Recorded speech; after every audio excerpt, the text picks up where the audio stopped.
मी बनवणार आहे खीर.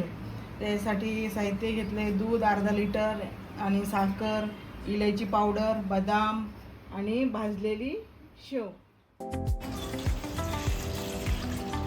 दूध टाकलं याच्यामध्ये. आता गरम करून घेणार आहे. उकळी आली की त्याच्यामध्ये शेव सोडली.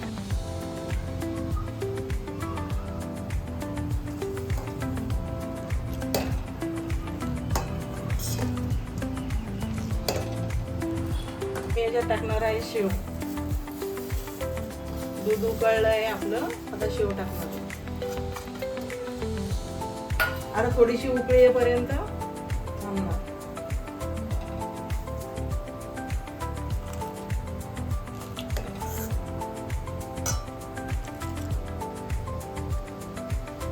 आता टाकणार आहे साखर.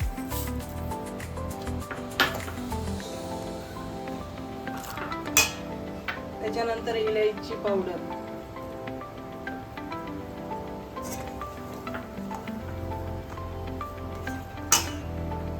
नंतर बदाम,